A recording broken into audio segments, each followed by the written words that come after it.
Hello, dear students. How are you? I hope you are doing really fine. Well, today we are gonna continue talking about some topics, and but before going there, vamos a repasar lo que vimos en la clase anterior. Recuerden que nosotros vimos some hygiene habits. Recuerden que la pronunciación correcta de esta palabra es hygiene, alright? So remember that in here we saw different ways of or different habits. The first one is eat healthy food, drink water, brush your teeth, take a shower, sleep, wash your hands, wear a mask,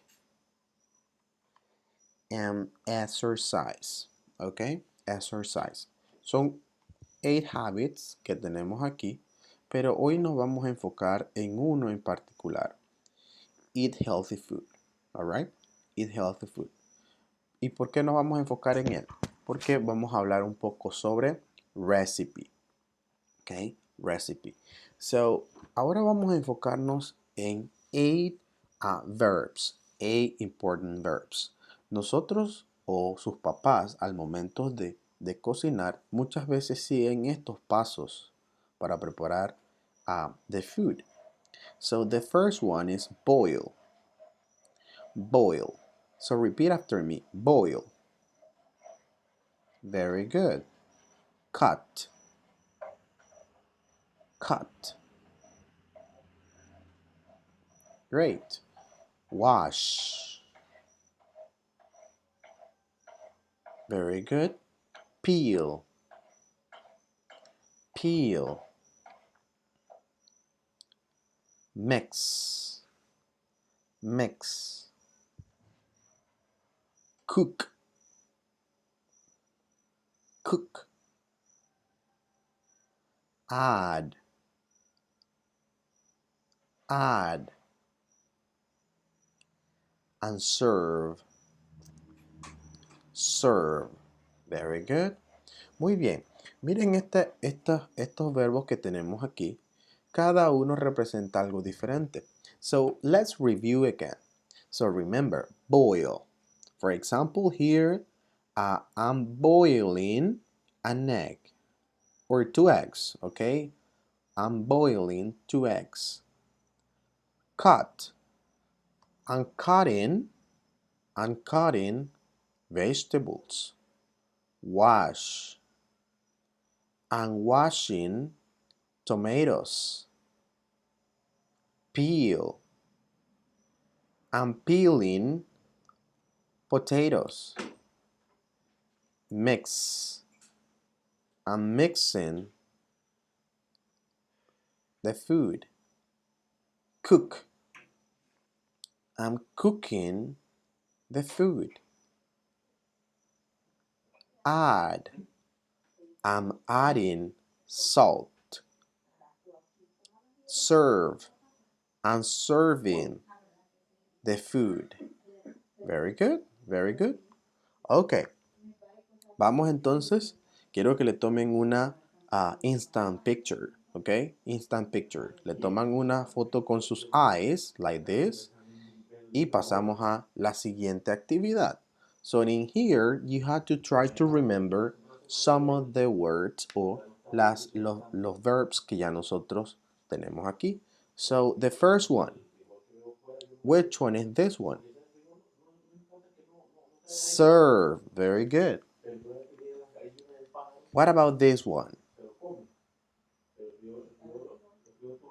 Add. This one? Peel. Very good. Peel. This one? Boil. Great. This one? Wash. Very good. This one? Mix. And this one? cut. And the last one, cook. Very good, very good. Muy bien. Ahora les voy a presentar una recipe, my recipe. How to make a lemonade. ¿Y por qué les voy a presentar esta actividad? Porque es similar a la asignación que van a hacer. Ustedes en su asignación van a elegir una receta, your recipe, sobre cualquier alimento o bebida que ustedes quisieran presentar. Yo los voy a presentar en siguientes pasos, así que observen. So, for example, voy a utilizar la palabra first, ¿ok? The number first. First, wash the lemons, ¿ok? Wash the lemons. Second, miren que yo estoy presentando paso por paso. First, second. Second, cut the lemons. Cut the lemons. Third, squeeze the lemons. ¿Ok? Squeeze the lemon. Recuerden que yo estoy preparando una lemonade. Squeeze the lemon. Fourth, add water and sugar. Add water and sugar. Fifth, mix the ingredients. Mix the ingredients. And finally, es importante que el último paso le coloquen finally, because de esta manera ya yo sé que ese es el último. Finally, serve the lemonade. ¿Ok? Ese es my example. Aquí está la asignación que yo les voy a presentar. De todas maneras, yo la voy a subir a la plataforma. Alright? Yo voy a subir esta asignación a la plataforma. Alright? So guys, thank you so much for watching. I'll see you next class.